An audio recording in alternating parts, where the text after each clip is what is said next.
Catherine, can you hear me? Now I can, yes.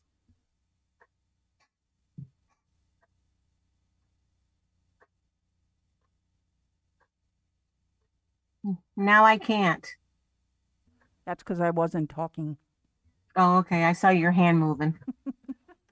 Yeah, I do that.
Mom, Yeah? can I have the other Baja?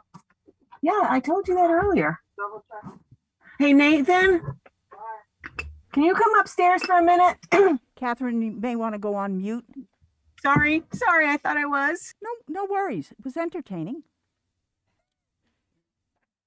I gotta stop. All right, good evening. Welcome to this meeting of the Mansfield Board of Education. My name is Kathy Ward. I'm the board chair. I would like to call the meeting to order at 7 p.m. Jill, would you call the roll, please? Of course. Susanna Everett, I'm here. Martha Kelly, Edith Allison, Here. David Latrico, Here. Catherine Paulus, Here. Jeanette Picard, Elizabeth Verge, and Kelly Zimmerman. Here. Great, thank you very much. Members, we've had a request that we speak as clearly as possible into our mic and make sure it's on when we're speaking. We're having a little difficulty with the live stream, folks being able to hear us, understand us, and the masks don't help. So if you could just pay attention to that. Thank you. Edith, would you read our mission statement, please? It is the mission of the Mansfield Public Schools, in partnership with the Mansfield community, to ensure that each and every child develops the knowledge, skills, and dispositions essential for civic engagement and personal excellence in learning, life, and work within our local and global community. Great, thank you very much, Edith. Now I'd accept a motion to approve the minutes of January 20, 2022 regular meeting. I make a motion to approve the minutes. Thank you, Dave. Do I have a second? Thank you, Edith. Are there any corrections or additions? Any objections to approving these minutes? Any abstentions? All right, the minutes are approved. Thank you. Jill, do we have communications? Yes, we received a letter from Elise Paller. Is that it? Yes, it was included in your packet. Great, thank you very much. You're welcome. That brings us to our first hearing for visitors. Does anyone wish to address the board? Come on up. Please be advised we don't engage in a discussion, but if your concern requires action, we will make certain it is addressed. If you could please let us know your name and address, and you have 5 minutes. Do you mind?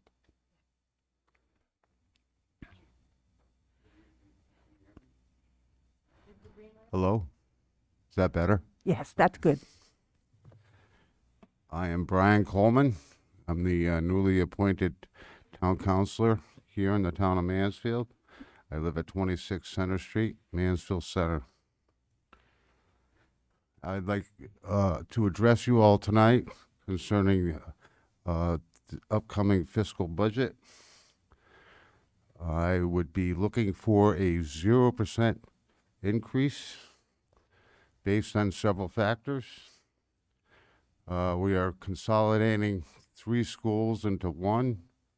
There's salary savings that will be realized there. Student enrollment has gone down 47 students.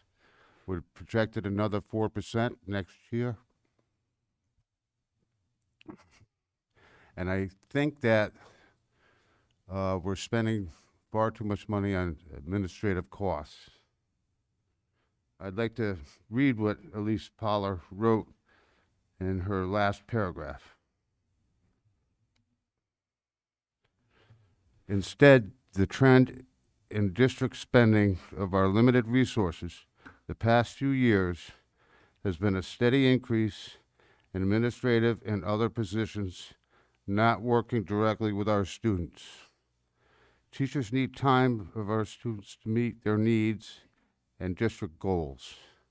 And every day I feel the difference between how much time I have support my students in a class 17 versus class of 23.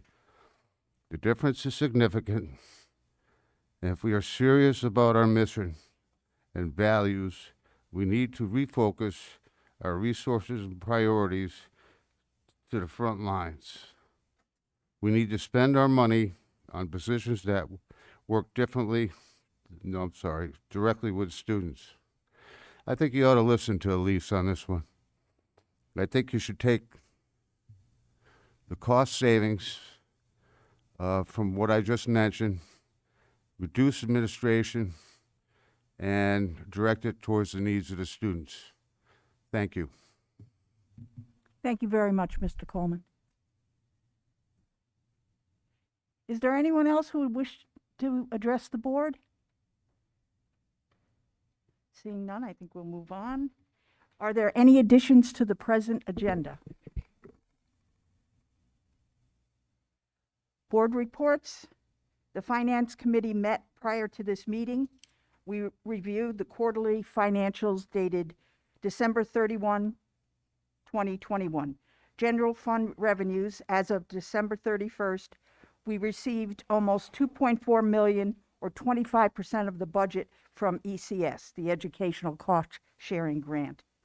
Our next quarterly review will reflect January's payment. There are no expenditure concerns for the Board of Education. The Special Ed Reserve Account is expected to remain on budget. Once again, the cafeteria fund saw expenditures exceed revenues by over $85,000. The fund balance went from a negative $19,000 to a negative $105,000. We expect third quarter revenues for federal funds will provide some relief for this shortfall. Health Insurance Fund also had expenditures exceeding revenues through the quarter by $170,000. We had a 22.9% increase over the same period from last year. The balance in this fund is still over $5 million, so there are no serious concerns. And as always, you can view the student activity balances right in your packet. The committee recommends the board approve the December 31, 2021 quarterly financial report via the consent agenda this evening. And next we have Personnel Committee. Kelly? Thank you. So the Personnel Committee met to discuss the custodial and administrative contracts as defined by the budget, and we will be meeting to discuss the secretarial contract. Great, thank you very much. That brings us to information, presentations, and actions. Superintendent report? Yes, good evening, everybody.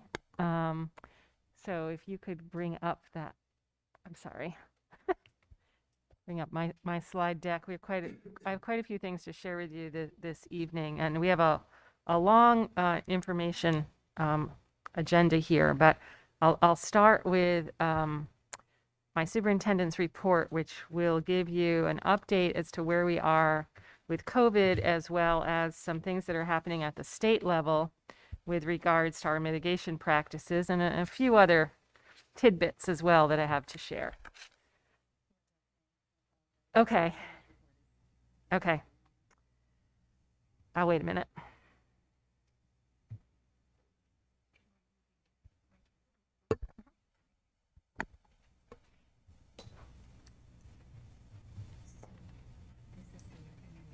Oh, you don't have it? Oh, lovely. My Board of Ed folder. Can you get into my folder? We know why. She's having trouble. I forgot to send it to her. So you know what? Let me just, yeah. I'm going to start talking while you do that. How's that? My apologies, everybody. Okay, so let me just fill you in on what's happening with our COVID numbers. So we continue, like the rest of the state, thankfully, to see a decline in the number of cases. They are dropping each week. You saw the communications that went out more than 2 weeks ago now about our change of practice in contact tracing. We're now contact tracing at the classroom or group level. That seems to be going well. We're continuing to follow the cases very carefully. We still have anywhere from, well, we had one day with 0, but anywhere from 1 to 3 or 4 cases a day typically of COVID. And we're still not finding that the transmission is happening in school. It appears that most of the transmission is coming either through community activities or within the home. And you can imagine, especially with young children, how easy it is for young children to pick up the virus if someone else in their home has it. So we still feel that the practices that we're using are working to our advantage. And the longer we are in this pandemic, the more we learn about how to live with this pandemic. And I would say at this point, the comfort level is pretty high in our schools. People are going about their days pretty regularly. We also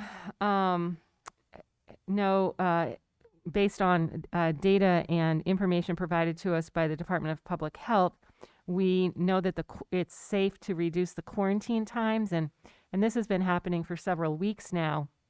But at this point, even unvaccinated students and staff who may have been exposed are not being asked to quarantine. They're just being asked to monitor themselves for symptoms and to stay home if they're experiencing symptoms. And again, that's been in place for a few weeks now, and it has not had a negative impact upon the safety in our schools.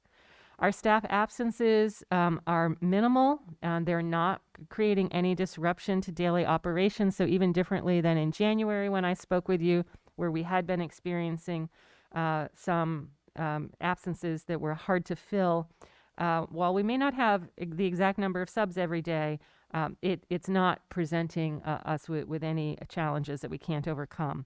And the same is true with bus. The staffing at our bus company has been consistent, which has really been wonderful. We've had very few interruptions in transportation due to COVID. So we feel like we're moving along, and school and learning certainly are continuing. Now, I am anxious for you to see these slides, and they'll give you some good background in a moment. But you, I'm sure, have followed the news this week. And the news this week is that the governor came out on Monday and suggested that it may be time for schools to think about moving on from having children wear masks and staff as well. So it's a little confusing as to what his recommendation means and what the requirements are, as well as the allowances for local schools. So let me try to run this down for you. You know that currently we're wearing masks in schools because of an executive order. The governor had the power to create these executive orders because he had declared a state of emergency for public health. Even when the state of emergency was removed, he retained the authority, thanks to the legislature, to continue to issue some executive orders. Those powers to issue executive orders end on February 15th. Therefore, any executive order, including wearing masks in schools, ends on February 15th. What he has done is he has asked the legislature to extend a few of those orders through February 28th, at which point he said the mask executive order would sunset, and he would be recommending that schools, as long as they have the support of public health data, move away from the masks. Although he has said that it is up to the local municipalities to make that decision. So here are a couple things you need to know. One of the executive orders that is currently active is an executive order that allows municipalities to also have mandates regarding masking. And Mansfield took advantage of that executive order, and they instilled a mask mandate back in August. That authority also goes away on February 15th or 28th if that gets extended. So we will not be under an executive order, and we will not be under an order imposed by the town of Mansfield once these executive orders sunset. There are several bills, from what we've been told, that are being offered in the legislature, which went back into session this week. One of those bills is a bill to extend the executive orders as requested through February 28th. We expect, although I've not heard anything yet, we expected the House to take that up today and the Senate to take it up on Monday. We understand that there are other provisions in that bill as well. So one of those provisions is that, could you advance? We'll go to the second slide for, yeah, right there, so that they can see that. This is basically what I've just shared with you.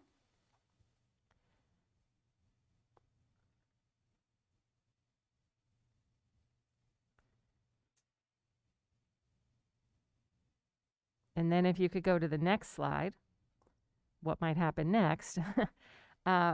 So one of those bills we are told would grant the commissioners of education and public health some authority regarding mask wearing.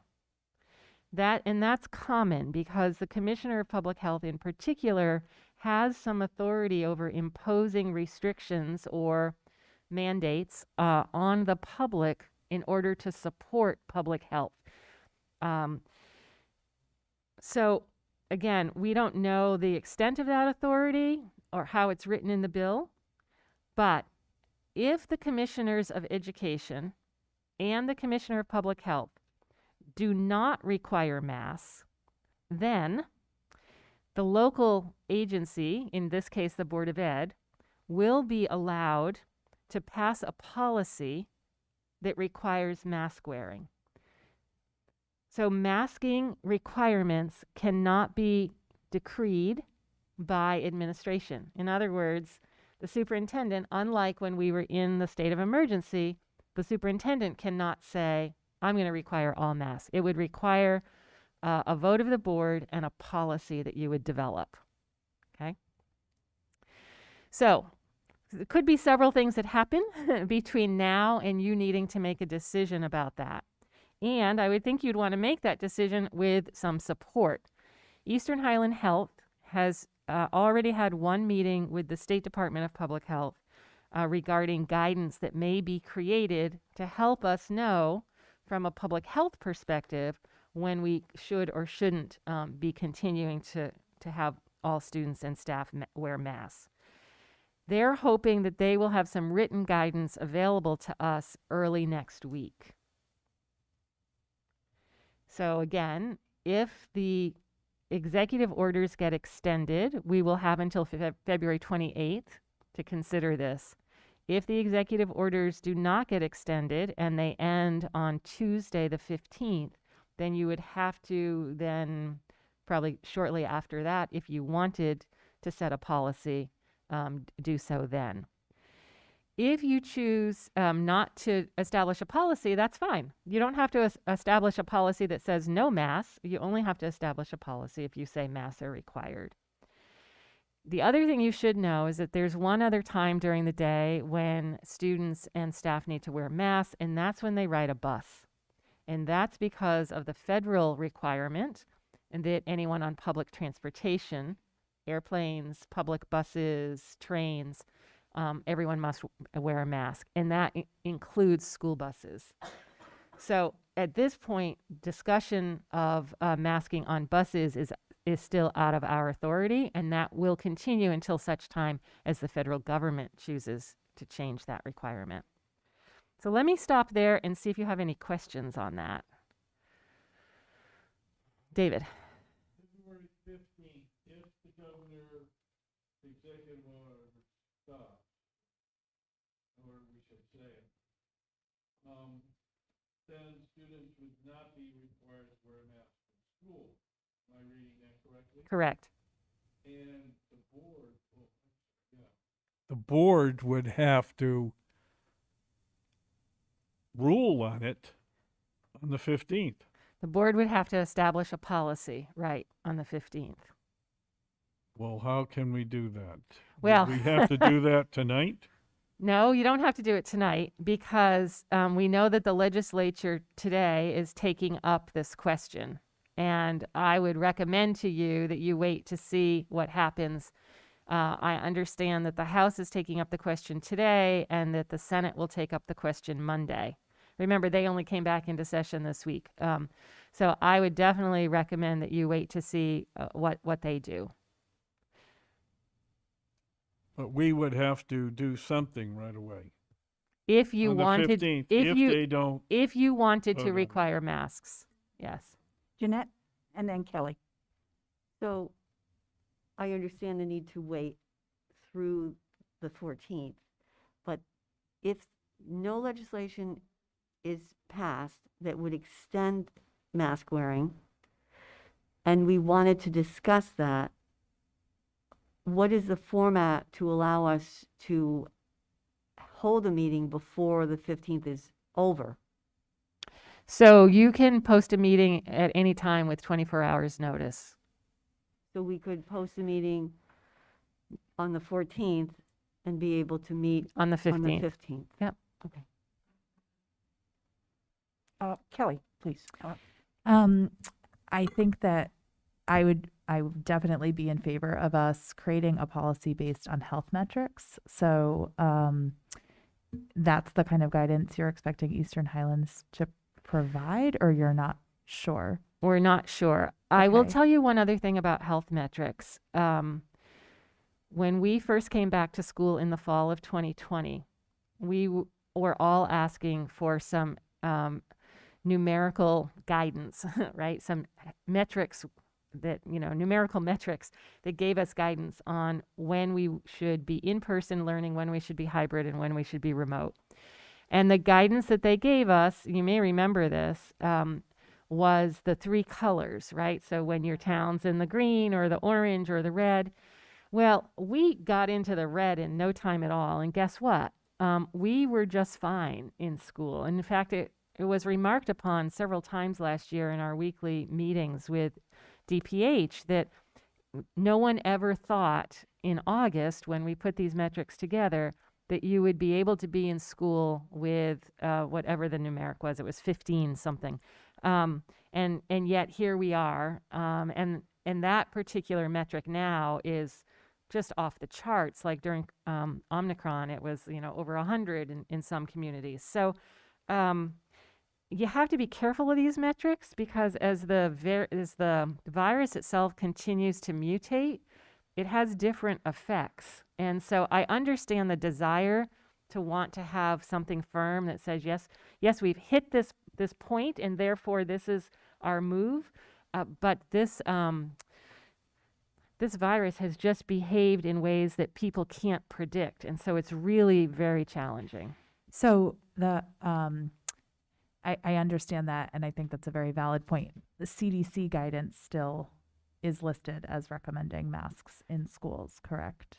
CDC is, the news today is that CDC is likely reviewing their guidance.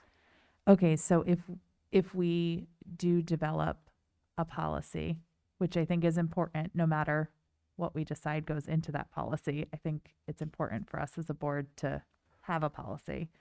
Those are some different things we could be taking into account. Yep, definitely. Yep. Susanna, go ahead. Oh, no. Nope. I was wondering if the board develops a policy whenever we do. I would recommend, if it makes sense, for our whole board to do that and not just the policy committee. I would agree. Yeah. I would just like to jump in here for a second. Two things. I would like to apologize. A lot of this information came out today or prior to us setting up our agenda. So it was not on here and it wasn't listed for the public to know that we would be discussing this. So I think we need to table this for now. We need to set up that meeting, make sure we get information out to the public if they want to be part of that. I think that's really important. So let's take what information Kelly has given us tonight, sit on it, and see what happens in the upcoming days. But we do need to have the public, give them an opportunity to know that we're having this discussion. Is that okay with everyone? And everyone's okay with us making a whole board decision? Correct. Not just in policy, yeah. Yes, Correct. thank you. I'm David? okay with that, but with the understanding that if the legislator doesn't give them authority beyond the 15th, then we need to be ready to meet Oh, absolutely. Tuesday. Absolutely.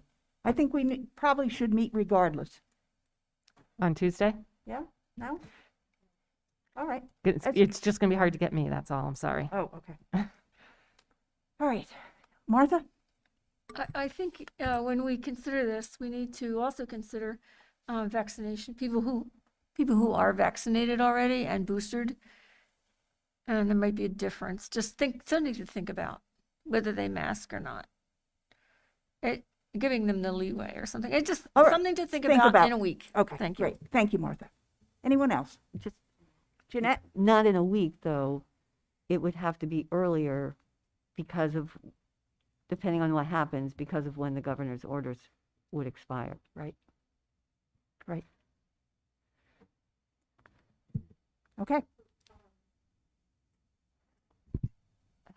Are we establishing a time for the next for this meeting to discuss policy? So I got to tell you, I would not recommend you plan a meeting for the 15th because if the legislature acts today and Monday, you're not going to have any more information on the 15th to help you make this decision. I think it behooves you to wait at least another week so that you can see what kinds of guidance comes out. And we're not expecting any guidance until early next week. So I would not, unless no action is taken by the legislature, I would not recommend you meet on the 15th. Okay. All right. Thank you. Do you want to continue your I certainly superintendent's will. report? I have some cheerier news to share with you now. We've had a couple of really nice recognitions that have come our way in the last couple of weeks that I wanted to share with you. Our counselors at the middle school, Eileen Melody and Christina Lee, were actually invited to make a presentation to a collaborative, like a working group of the Connecticut General Assembly's Commission on Women, Children, Seniors, Equity, and Opportunity. And the reason they were invited is because they learned of the work that's happening around social emotional learning in our schools, especially the ways in which it's been integrated and just incorporated into the everyday environment was the language in the invitation. And Eileen and Christina have been invited to make a presentation about how they've managed to incorporate social emotional learning into our day with a focus on efforts to de-escalate such things as peer conflicts, bullying, and student mental health concerns. So to receive an invitation kind of out of the blue by a group that had heard about our work was really exciting. Is there a date for that, though? Tuesday, February 15th. Great. And it will be recorded. Great. Thank you very much. That's awesome. Yeah. And then the other great news that came to light, I think last week, some of you may be aware of the Scholastic Art and Writing Contest.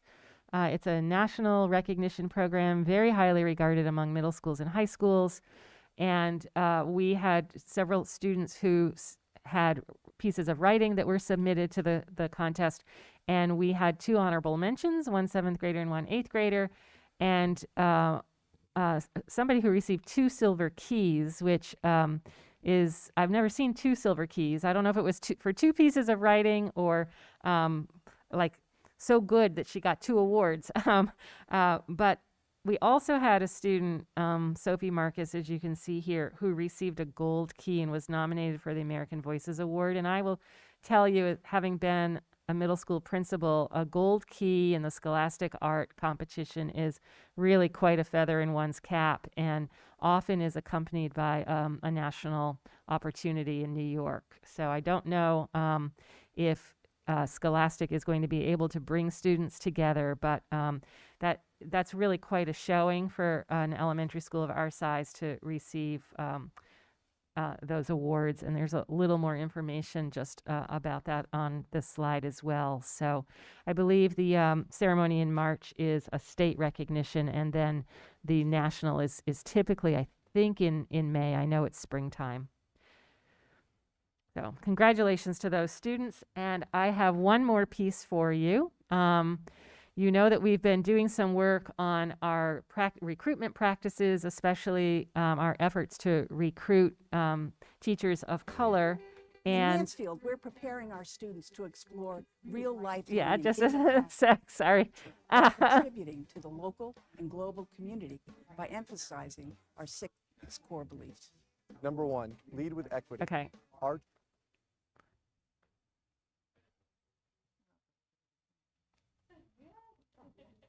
Okay, so while Louis is getting it set up for the board member Children who's not here, let me just share this with more details with you. So working with our partners at Inside Education Group, they helped us create scripts for 5 videos that will be used for different purposes, mostly related to recruiting, but certainly some of the videos are generic enough that they can be used to provide information to anybody who's interested in learning about Mansfield schools, a new family moving in, or even a family who's already here to see in another format some of the work that we're doing. As I mentioned, there are 5 of them, and each of them is on a slightly different topic. And over time, I will make sure that you see all 5 of them. But the one I wanted you to see this evening highlights our core beliefs. And given that on the agenda later this evening is our report of progress on no students, I really wanted you to have an opportunity to see this video that's been put together about Mansfield's core beliefs. And this should go live probably within the week, at least on our website. So hit it. In Mansfield, we're preparing our students to explore real-life learning in the classroom while contributing to the local and global community by emphasizing our 6 core beliefs. Number 1, lead with equity. Our children are supported to learn and develop in a safe, anti-racist environment free from bias and prejudice. We develop the whole child. We give consistent and daily attention to students' social and emotional needs in support of their holistic growth. Number 3, we ensure active learning. We challenge students with the opportunity to take the skills and knowledge they've learned, apply it to any situation, and instill a joy of learning. Number 4, we build partnerships, and families are our partners, and involving them in their student success is important to us. Education is really valued. Number 5, we prepare global citizens. Mansfield teachers shape our curriculum to ensure that we develop young people who are stewards of their community, their nation, and the larger world around them. And number 6, we grow educators. We believe in continuous learning and supports for all teachers through robust professional learning, collaboration, and we support the whole person. Our district is proud to be respected as one of the top in the entire state because we achieve academic excellence, but we're also able to provide special learning experiences for all students. Come explore all of the opportunities that our district has to offer to our students and families. Mansfield is your place. It's your place to grow. Mansfield is your place to grow.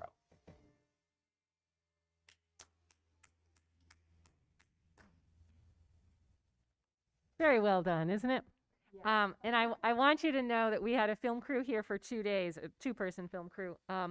And all those shots are just things that were happening in the schools. Nothing was staged. You know, the only thing we did was invite people to read little scripts. But I just felt wonderful watching the whole collection of these videos to know that in just 2 days' time, how much really authentic learning was being showcased in these videos. So It was great. And I will share more of them as we go.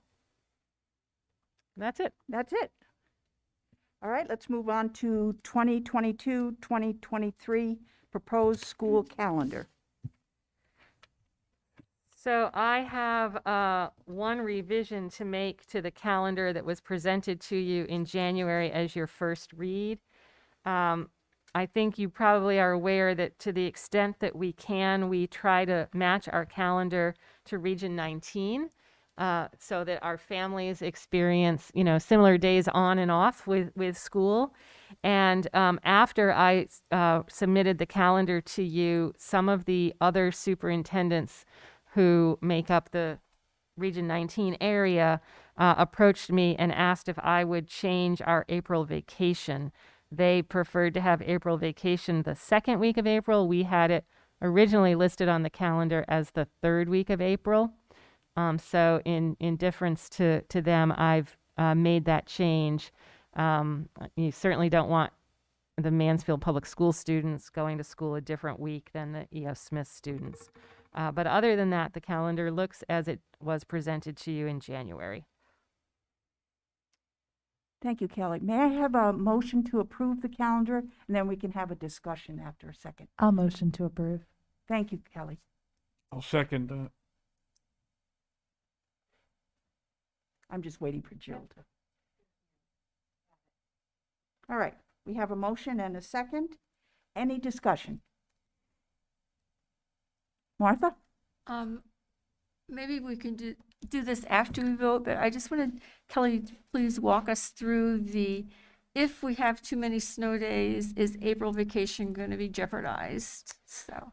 In the 22-23 school year? Yes. Yeah, so if you see the statement on the bottom, it's been, and remember, calendar is a policy, right? So it's been your policy after the 5 built-in snow days to, and it says this right here, consideration will be given to professional development days in February, March, and February and April vacation days. So that becomes your purview. And you remember we were faced with this a few years ago. We did everything we could to stay away from April. That year we had 11, I think, snow days. And we ultimately lost, I believe, 1 April day, but we made concessions for people who already had plans. And that could happen this year as well. So for the 21-22 school year, so that's a little bit different situation. So maybe we should vote on the 22-23 school year first. How do you want to do this? Because you're talking about something that's not really on the agenda, and that's this year's calendar. Catherine has a question also.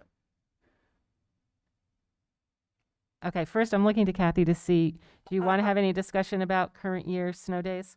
I believe this is what is on the agenda, is to vote on this. Right, 22-23. And can we talk about, put it on the agenda for the next meeting on the other Sure. calendar? Is there any urgency right now that it needs to be done? I don't know what Martha's wondering. No, there wasn't any urgency. We were on the calendar. I know this is a sidebar issue. But I'll tell you what, thought I since think I can sneak it in when we talk about the school. How's that? Whatever. Okay, sounds Thank good. you. Catherine has a question. Catherine?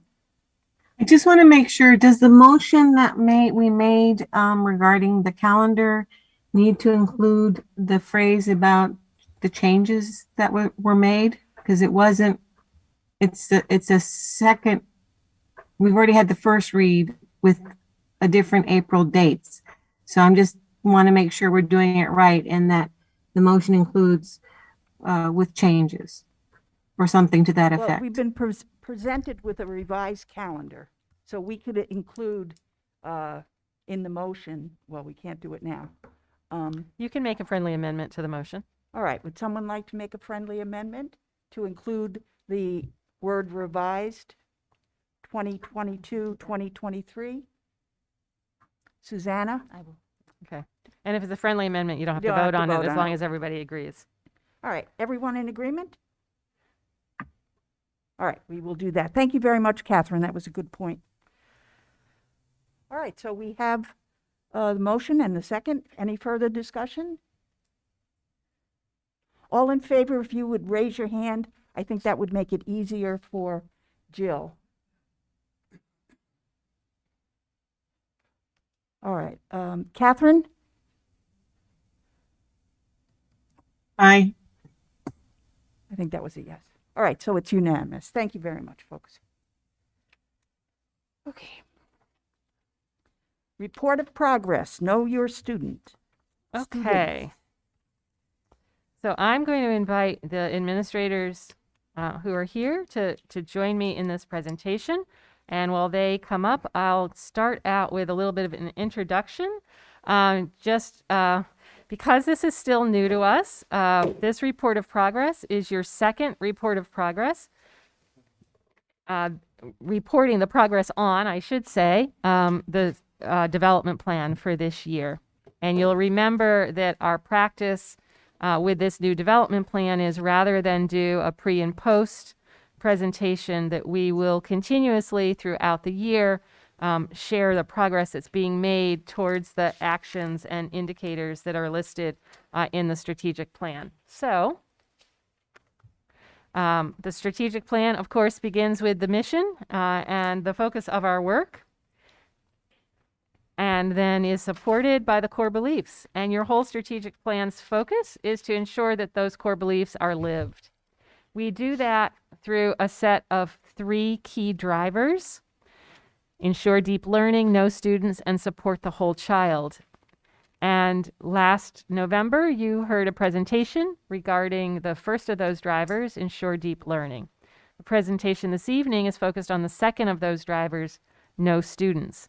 And in the development plan, there's a list of actions that will be taken throughout the course of this year and beyond. Many of these are multi-year actions that link directly back to the core beliefs. And you can see the icons at the end of each of these action statements to show you the relationship of the action to the core belief. The plan is developed in such a way that if we stay true to the actions, then we will in fact be living our core beliefs. And that really is the desired outcome of this strategic plan, to make sure we not just live them, but we realize them. In addition, we have some indicators, some ways for us to know whether or not the work that we're doing is having a positive effect. And so what you received in your packet was a rather lengthy report that gave you some information about the work that we've done over the last 12 months. Remember, these reports are intended not to be a school year report, but an annual report. So some actions and as well as some performance indicators over the last 12 months, all connected to the actions and indicators described in Know Students. So that's clear to everybody where that all comes from? So in the report itself, I remind you of how we use our curriculum and our defined outcomes as the focus for our work, and how knowing students is really all about making sure that we understand each learner so that we can support each learner towards the outcomes of our curriculum. And you'll also see in the report that I remind you that our curriculum is the academic skills, the portrait of the graduate skills, and our social emotional learning framework.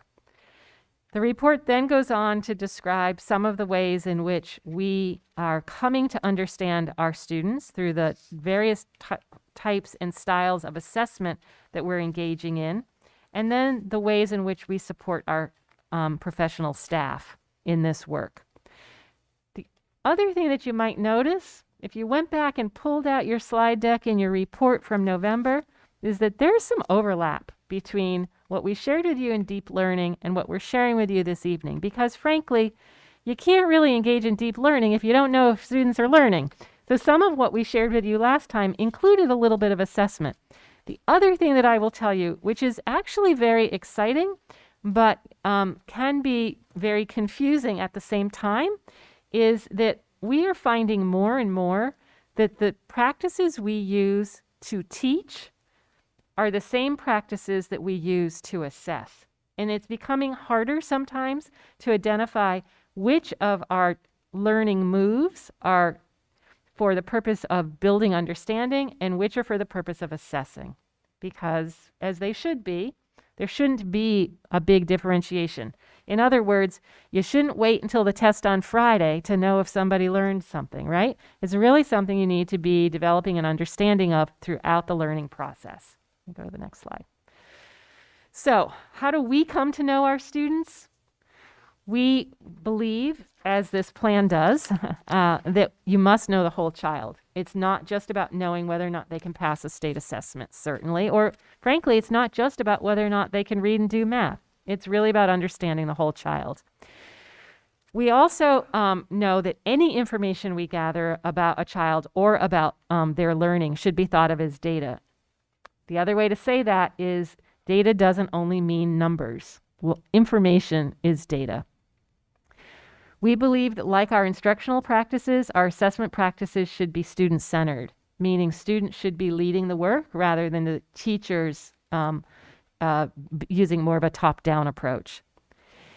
And we also believe that the primary purpose for assessing and gathering data is to provide the teacher with the necessary information to know how to design instruction to really meet the student as a learner and continue to develop their understandings. So if you only assess to get a number, it's really meaningless. But if you assess to really understand the child and you use that information to help with instruction, then you've kind of hit the mark. So I want to share with you this evening beyond the report, and there were a lot of examples in the report of how we're doing this in our schools now.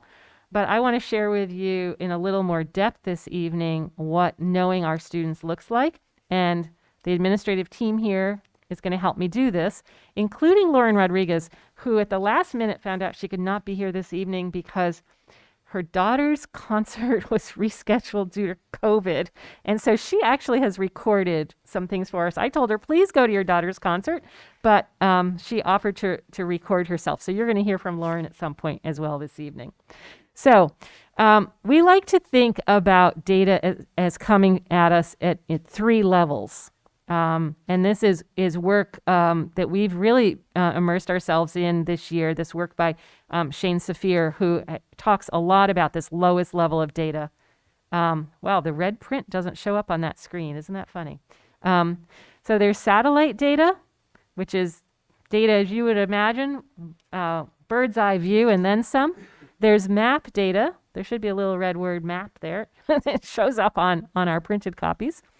So that's data that's a little more focused, obviously. And then there's street data, kind of down at the child level data. And another way to describe that is that satellite data are the large grain size. They help you to look for patterns, and they provide you just with further information for investigation. They often don't provide you with discrete information that you can use in the classroom. And then there's map data, and map data is medium grain size. They help you identify where some skill gaps are. They might give you some information about an instructional area to improve upon, and yet it's not always the entire answer, but it's focusing your work in more detail. And then finally, there's this notion of street data. And street data is the really fine grain size data. And the interesting thing about street data, because we've known about it for a long time, it's the data that you gather as you watch a child learn. But as we think more and more about equity and the importance of a student's sense of belonging, sense of self, and their dispositions towards learning, we're realizing that a lot of the metrics and the tools we've used in the past don't get down close enough to the street. And so you're going to hear this evening about some practices that are helping us really get at that true street level data. Okay, so I'm just going to start with we're not going to spend a whole lot of time on satellite data. I'm just going to give you one example of it. You'll remember in the deeper learning report that we looked at some charts that looked like this. This is information about smarter balanced assessment. It shows you performance of students over time. There's a little bit of analysis there of pre-pandemic children to pandemic children. You've got your nice colors to show you their performance levels. It's giving you, again, that big picture. It's probably giving us a little bit of information to help us know where to focus our next level of questioning, but it's really not giving us anything that's going to help us bring instruction down to the child's level. But the next set of data, the MAP data, help us do that a little bit more. So we're going to talk with you this evening about these 4 things, these smarter balanced interim assessments, how we use data with teachers, how we progress monitor students who are receiving extra supports, and how we use data to plan small group instruction. And this is where Lauren is going to join us.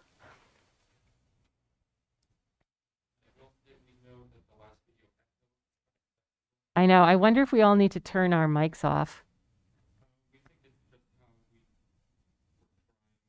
Okay.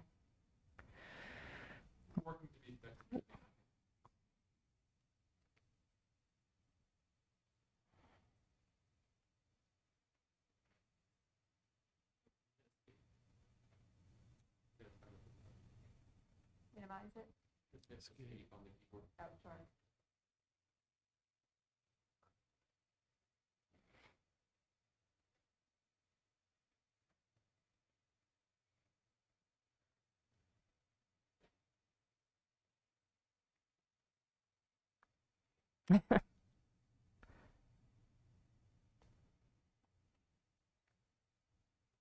One strategy.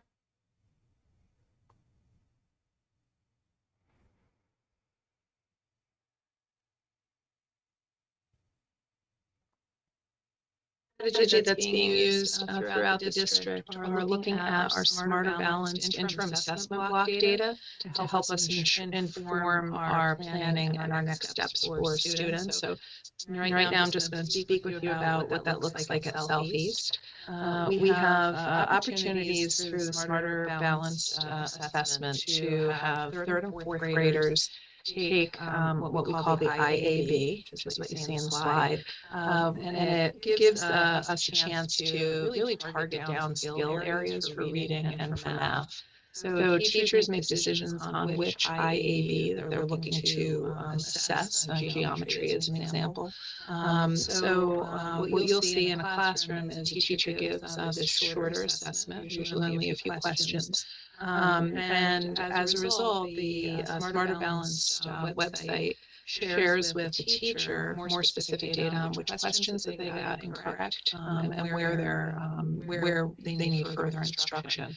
So using the Smarter Balanced IAB assessments is just one picture that shows you a student who's in green understood the content.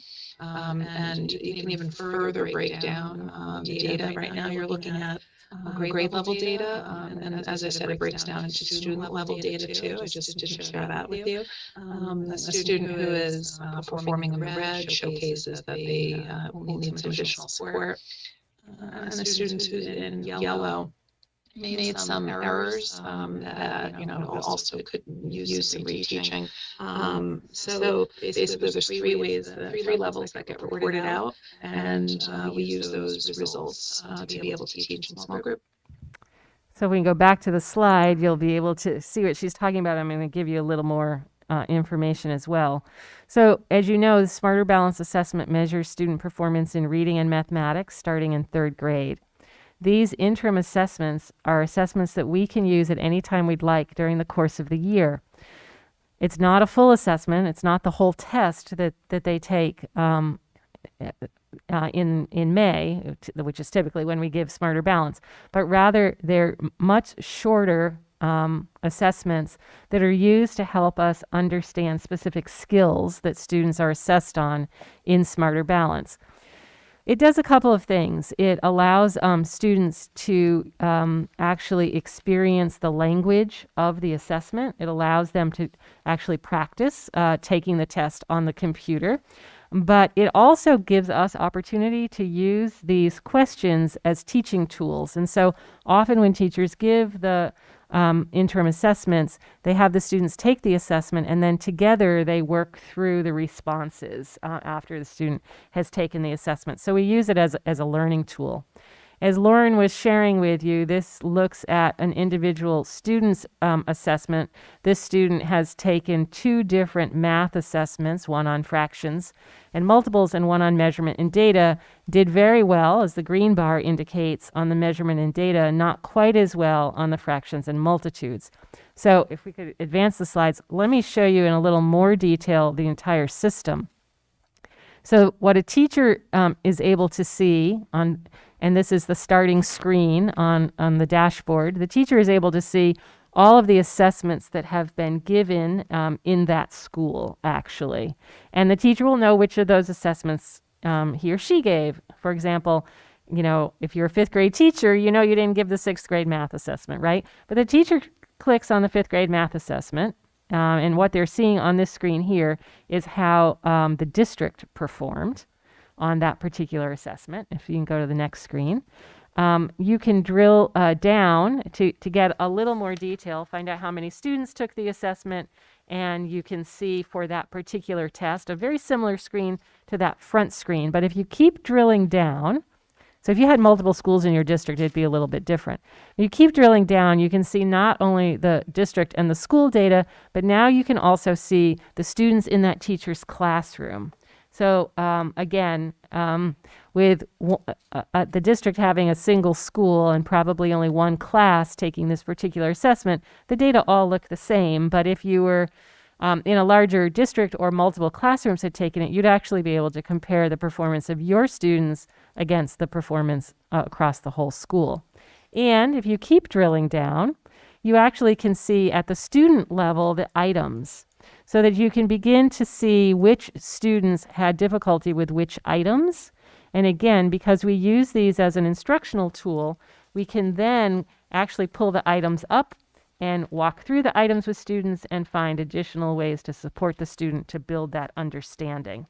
So we often think of these state assessments as kind of the big bad thing that comes at the end of the year, but I wanted you to see that we actually are finding some nice ways to use the assessments to give us a little piece of information about students. This isn't the whole shebang of information, right? But it gives us a little bit of information, and we're finding that it is helpful for students to have experience with these assessments, and helpful to the teachers because it is helping to focus instruction a bit. So the next piece of map data that we're going to look at is how we help teachers look at slightly more authentic assessment data across time. So Mike is going to fill us in on this. Hi, good evening. So just a reminder, map data is medium grain size. It helps us identify skill gaps or instructional gaps. It provides more focused direction for further investigation. And it really does help us answer the question, is this working for kids? And I took a little snippet of a sheet that we use all the time. And it helps us see if kids are growing. So you can see the little key code, needs support, approaching goal, at goal, above goal. We want kids to be in that gold and green area all the time, especially at the end of the year. And we take our benchmark assessments are in reading 3 times a year. These are Fountas and Pinnell benchmark assessments. They're authentic reading performances. Kids read a real book. We take running records and we measure accuracy and what cues a child is using to figure out words and etc. We ask them literal comprehension questions and inferential comprehension questions. This data sheet can help us see, if you look at that top line, this is grade 1, the first student, for example, is in that red. We wanted them to be at D at the end of kindergarten. So they're not quite there yet, but they're close. They're approaching goal. But then in September, we reassessed and found that there's been some slide here, and this child needs support. We use this data and other data to create a plan for the kids, for the child, and then we measure that in a number of different ways throughout. But we also measure, again, a benchmark assessment in January. And in this case, they rose to a D. But that kind of logic in this kind of data snapshot can help us figure out, well, are kids on the right trajectory? And if not, what are we going to do? How are we going to change the program? Do we need we need to focus on phonics, phonemic awareness, comprehension, fluency, etc.? Thanks. And so once we find children who do need some support, we have other ways that we gather map data to monitor the progress of students. Sure. So at the middle school, we have a reading tutor program this year, and it's designed to serve students not meeting grade level reading expectations.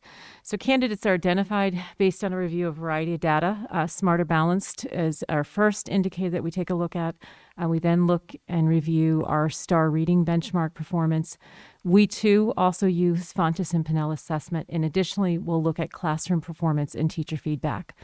And from this information, we'll identify students that we recognize need additional support. We build them into small groups for small group instruction, and based on their skill level and area of need, they'll receive instruction 2 to 3 times a week for approximately 45 minutes. The work that we do to define these groupings is really intentional so that we're able to provide personalized instruction to meet their skill area.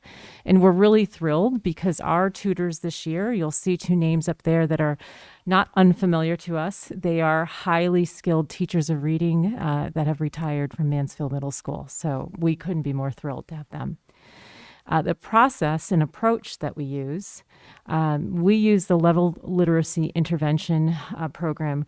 We find that to be a really engaging program for students. It uses high interest books that build knowledge. And really the focus is on deepening and expanding comprehension with the use of close reading skills. And our goal is growing proficiency through systematically designed lessons. And as I mentioned before, lessons are tailored intentionally, and we do rely upon the Fontes and Pinnell instructional reading level to help us group students. And our interventionists document that progress weekly.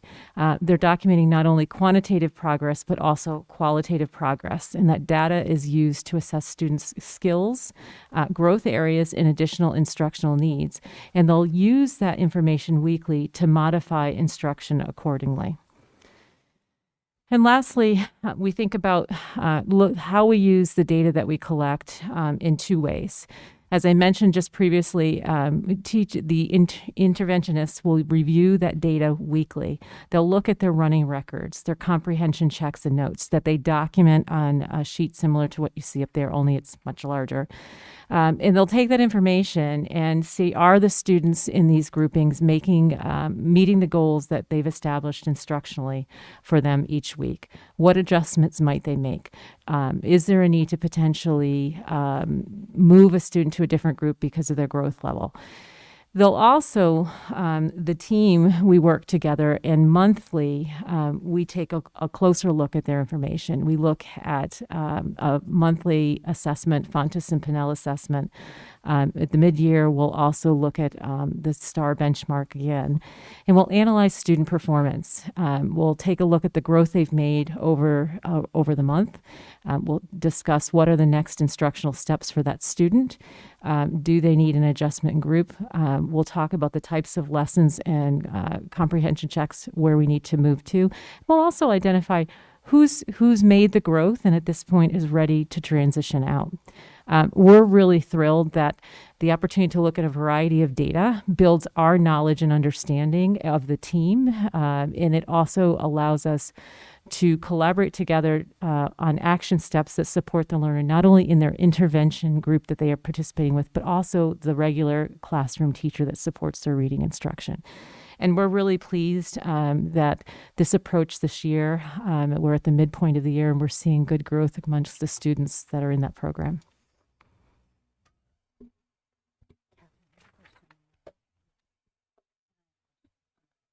I believe we have some questions, if that's okay to do right now. Yep. All right. Catherine?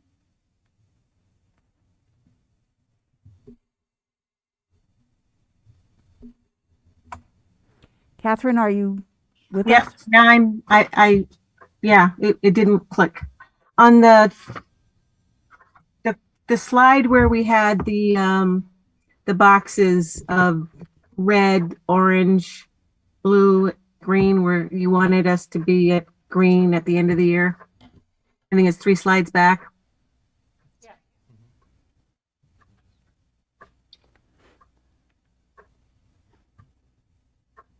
In the box, we'll take the top row as the example.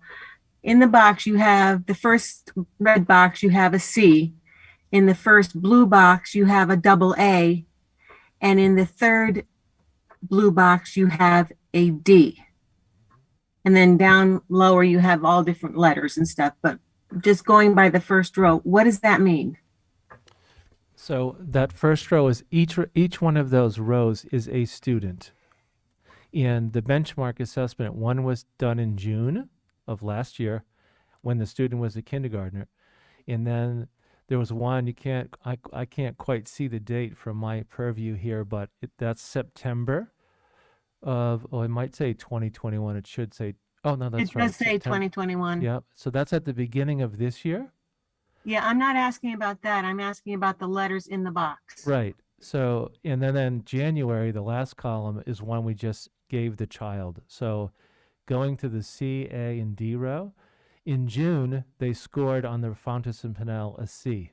They were at level C. And then they went into the summer, and when they came back in September, they were at a double A, which means less than A, which means they really need a lot of work with letters and sounds and phonics and phonemic awareness. They're an emergent reader. And then in January, they scored at a level D, which is an indication that the program is working for that student. They've grown over a year from September to January, and we use that information to revise the student's educational plan in reading. So each of those letters corresponds to a level of reading text, and it's how we measure performance in reading. So we don't just say reading on a first grade level. There are many levels within each grade. Each level has its own characteristics and shows the growth in reading ability, and the performance expected changes as well. So in that row just above the colors, it shows you in parentheses what the expected level is at that time of year. Okay, so we'll take the September 2021 row. The person scored less than an A. Correct. And in January, that person scored a D. So did they go up or down? Up. Double A is the lowest in the hierarchy, and Fountas and Pinnell goes up through A, B, C, D, E, F. Does it go all the way up to Z? It does. It goes all the way up to Z. Around 7th grade, I think, 6th or 7th grade. Okay, thank you. Yep. Confusing, but thank you. Susanna, you have a question? I can wait until later. Jeanette. Oh, Jeanette?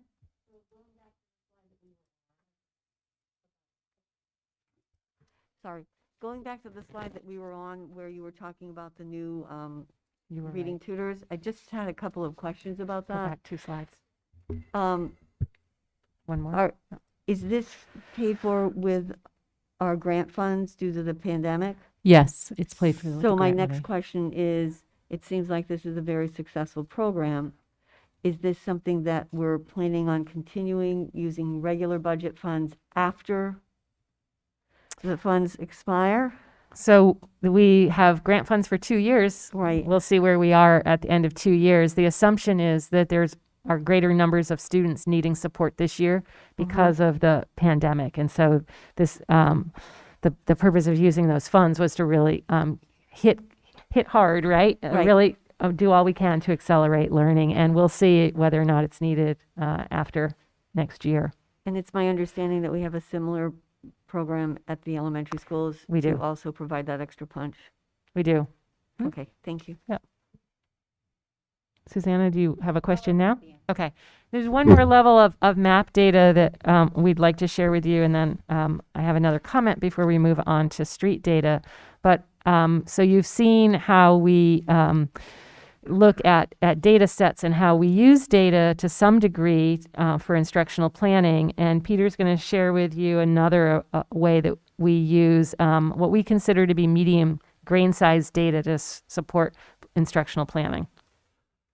Thank you. And if you can go to the next, yep, appreciate it. And thank you, Candace and Mike, because it's yes, and all of that is happening at all of our schools. But here's an example from Kennelly, not Kennelly, excuse me, from Goodwin. That's, wow, where did that come from? Hartford. From Goodwin, where we're looking at map data, but not the quantitative data, but qualitative. And we're recognizing that we're also needing to grow our educators, to grow experiences, to learn how to use observational data that comes from the FNP assessments, that comes from working with kids, conferring. So in a kindergarten classroom, it's super important to really look down as the kids are working. You can learn a lot by watching a kid just holding the book. Are they orienting the book correctly? Are they moving left to right? Are they pointing at the words? Are they picking up patterns? Are they using their snap words or those sight words? Are they using context clues? Do they look at the pictures to help them predict what's next? So they're also looking at, or listening rather, at how the kids are reading each word and their use of phonics, their use of letter and sound recognition. And so our literacy consultant has worked with the kindergarten team to look at that quantitative data, the levels that Mike was talking about in FNP, but then dig deeper at the qualitative pieces. What did you notice about the student while you were giving that assessment? And what do you notice about that student while you're working with them and while they're independently reading? Taking all of that map data, that medium-sized grain data, and then looking at where we need to fill the gaps. And one of the best moves that we make in the classroom is we look for patterns of kids to group similar kids who have similar needs and do those quick, flexible, nimble, small group instructional moves that fill in the gaps to get the kiddo back on track and have them progress on the learning progression. So the map data that we used at Goodwin really was more about observing, observational, qualitative data, and then using that to really identify what is the next best move. Let's create a small group to give that group of readers what they need, and then continue to assess using observation and progress monitoring tools. So one of the things I wish I could share with you, but I can't because it's filled with personal data, are what these tools, these collection tools in particular, actually look like, because we've built out some pretty sophisticated systems to collect the data so that it's usable by teachers, as well as systems that really help direct the teachers as to what kind of data they need to be gathering regularly. And I would say this is a process that has developed over time, but we're at the point now where we are really looking at good weekly instructional data that's really helping us improve our instructional focus. Okay, let me go on to the last element of the type of data we gather, and that's the street data. And I'm going to jump right in because this is really exciting data, and I'd like you to hear from the administrators. We're going to start with Larry Barlow, who's going to tell us about something pretty exciting that's happening at the middle school. Yeah, so good evening. And Mansfield Middle School has the Yep, one slide, please. Yep. The opportunity we've implemented our minute meetings, which are an important part of getting to know our students. These minute meetings serve as a baseline screener that helps us identify disconnected and uninvolved students. Towards the beginning of each school year, our 5th and 6th grade counselor, Mrs. Lee, and our 7th and 8th grade counselor, Mrs. Melody, hold personalized one-to-one meetings with each of our nearly 500 students. That's quite an undertaking. These minute meetings are roughly 2 to 4 minutes in length and are strategically designed to quickly collect information around 4 target areas, which are 1, identifying a trusted adult for each student at MMS, 2, identifying a close friend, 3, examining the goals a student has identified for the school year. And 4, determining the types and amounts of extracurricular involvement our kids have in and outside of school. So why minute meetings? The information we collect is just one small but important way we get to know our kids at scale. After we complete a round of minute meetings, which typically spans a week's time, the 2 school counselors share out the results of these meetings with the appropriate staff. For example, when a student identifies a specific teacher connection, those teachers are given that information directly via email. Additionally, staff are informed of the students that did not identify any adult or peer connections. This helps staff know who needs healthy, positive adult and peer connections. In other words, this information helps us to get to know our kids and act on that information. The information from the 4 target areas I shared before is also compiled to not only examine the individual student needs, but is a slice of the data that informs future SEL needs and our lessons via our weekly SEL block of time.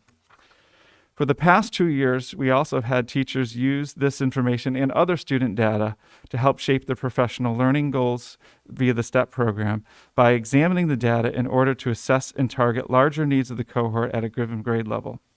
All in all, this data informs how we work with individual students on a day-to-day basis and as a cohort at large. Through these minute meetings, we have access to important student information about their connections to staff and peers, along with their goals and interests.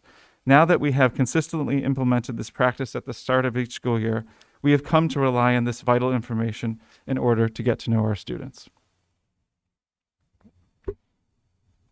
Something you want to say? No. Okay. Oh, and thank you, Larry. Yeah. And this kind of work is also happening at the elementary schools. And you heard a little bit about that in the deep learning presentation. And Lauren, if this works, if not, I'm going to read her slide. But if it works, we're going to have Lauren join us again, and she's going to tell you about a survey process going on at Southeast School.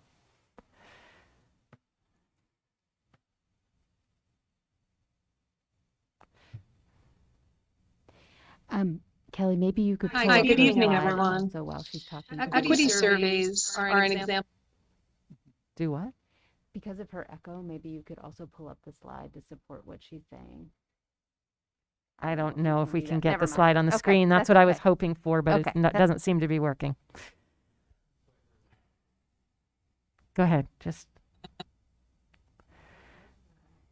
Hi, good evening, everyone. Turn your mic off. Equity surveys are an example of street data at Southeast. One of the pieces that we realized back in August, we as a leadership team were meeting to look at student performance data to start thinking about how we wanted to move forward for the school year. What we noticed at that point were discrepancies in how our Black and Brown students were performing in comparison to our white students. As part of that team meeting, we had made some predictions on why we were seeing those results and thought about some quick solutions that we could implement, but we realized that we didn't really fully understand the problem to the depth that we wanted to. So we took a backward step and broke down into smaller groups on our leadership team to try to understand the disproportionality that we were seeing. My small group decided that we wanted to embark on interviews to get a sense of what students were experiencing in the school. That included one-to-one conferences, and we're currently doing this right now. We're collecting qualitative data so that we can dig deeper into understanding our challenge. We use resources from our Insight partnership and the Learning for Justice resources to help us to develop a set of questions. And we're looking to report out our findings in just a few weeks to the full leadership team. And this work has been guided and supported through Kate Aiken and my partnership. She is my intern for this year. So it's just one example of how we are working to get to understand our data and deepen our experiences so that we can understand where our students are coming from and understand a more broad picture so that as we make changes to our curriculum and our instructional approaches, we feel it's informed by our data. Thank you. Great. And along with getting to know students, we're doing a lot of things to help students get to know themselves as learners. And one way we do that is through some self-assessment.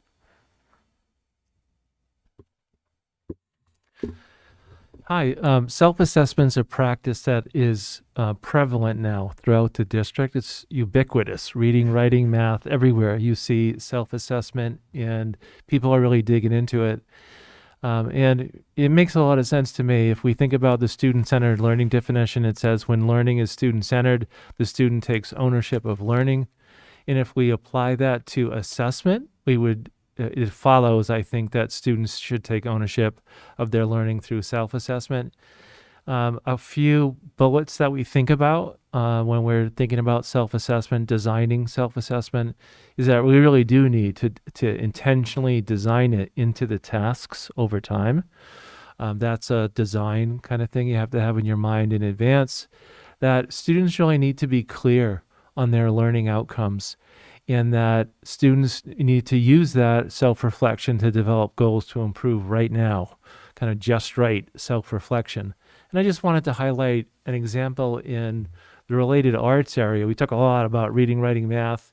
And in this example, it didn't occur to me until tonight that it's peer assessment too, but it's just that it goes hand in hand. In this picture, what these two students did in advance of looking at that iPad was what you see at the bottom, a kind of learning progression that in physical education. So they know exactly what is needed to do a proper forward roll. They do the forward roll and they tape it. Then they run over with their partner and they watch the iPad, and you can see the learning progression right in front of them. And they use those clear learning outcomes to have a conversation about, all right, how well did I do this self-assessment? You know, the self is in there. And you have a peer who gives you critique and feedback. Then they make a goal right there and then, and they go try again, another forward roll. And probably the ultimate self-assessment is the ability to share with others your views about your own learning. And Peter's going to share with us some really exciting things happening at Goodwin School and others as well, related to how students are sharing their learning with their families. Thank you. So again, street data, that fine grain, is really asking the student for input of their experience, their reflection, giving them agency, ownership of their learning. And Mike's example, the PE lesson of reflection, ties in nicely because we're starting to look at student-led conferences. And you've heard me talk about this before.